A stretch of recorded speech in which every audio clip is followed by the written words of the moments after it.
me traiter d'impoli, c'est trop fort. Moi, nga depuis ça. Dans un bagage intellectuel. Casse nga na sala ya sala moté. De deux, c'est un aya. Éducation na zone anda na biso na tata na maman nga. Je crois même quand je m'exprime, je suis quelqu'un de réfléchi. Nga na dingerte. T'étais OK bon moté. Babi la relation humaine. To luka masom to sauter hein. To go fula kate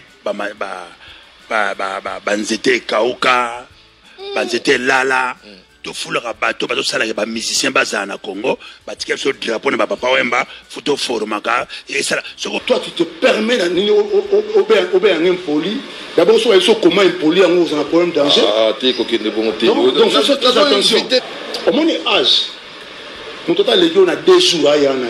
Voilà. Moi j'ai appris le respect des autres. Tu me verras non, tu me verras jamais. Non, tu me verras jamais manquer de respect à un grand frère. Mais ce qui est grand frère c'est respecter. Naroya te pour na finga mais naroya plutôt na recadrer. Dans sens que donc le bagi ba loba bon moté. Parce que moi je le traiterai jamais d'impoli. L'éducation à la surtout pas à la télé. Surtout pas à la télé. Je ne me permettrai pas. Vous comprenez?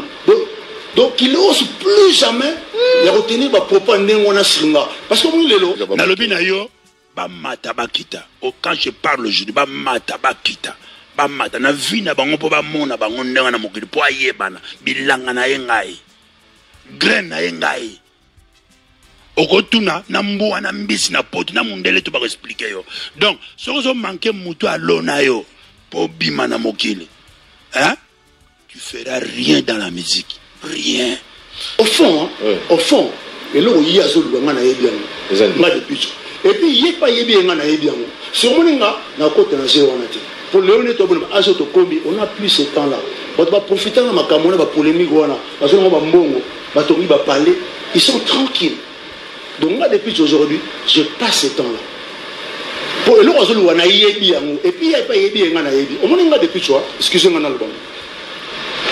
Nous sommes sur la vie. Je ne parle pas que de lui, mais les bateaux en général, ils s'attardent des fois à faire un abandon à mon goût. Donc, le Paris, Ayate et Sani. Il n'a pas monté un pas de mandat na JDT, parce que JDT est en vogue, c'est l'album est cartonnant, mandat est en vogue, il y a un vogue. Bela basambela basema nkola bonsa vie na bango. Omoni moto vini na mvre, ana besoin s'attaquer na moto. Omoni nga na tawana te. Omoni lelo c'est là lelo nous to ba petit baso réunir to que sur na ngé na ba limon qui pète boy kota. Omoni des abos. Le ba petit baso réunir awa. Na depuis je dérange ngata. Pour revenir toujours bien fort mais bien car vraiment même en tout vrai. Na confier sur petit ndé. Ya ba jalousie mal placée. Na depuis chogo, mon na la na fumu ya solo. Tu vas nous toquer nous na nengo ngana fumu ya solo. Voilà na aussi. Na mutu na enviété. Na musique à Congo. Ko ba jazi ko tu ba ko kuna betazi na envia ba moti. Ba gims ba ça ba plaid na poto ba ba bimine jiletare asala nga bien. Ne pe manda aleka ne école ya Marie-Paul alanda vie na ye Marie-Paul. Tozala na ye bravo ayemba. Quand Marie-Paul so manage na manda les gens voient que c'est papa Wemba. Voilà. J'étais Janana Bipolina Folo, bazoé Jado Cambodgien, bazoé Nyoso Batigale. Donc toujours qu'est-ce que wana? Bon député. Hein? Bazoé le roi des baba. Hein? Bazoé député. Mais bisous de conseil de babat.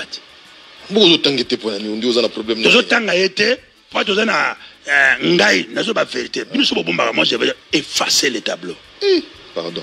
Parce que yondo yi awa to bandandeni bibi. Na linga gute obetela ngaba kombo wana. Ndo zongi bo sava na comprendre na zana pos. Depuis tu faut y na identité ya des baba. Depuis je dis qu'il faut y na identité des baba. Ya pesio moi tembo wana moi esprit wana yemba. Yemba le roi des baba. Te yo yemba le roi des baba. C'est quand même un apport. Ah Nati. Rapport. Tu vas théâtre go Nati. À quoi ça biso?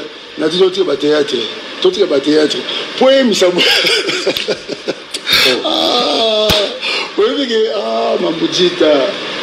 Ah, madame.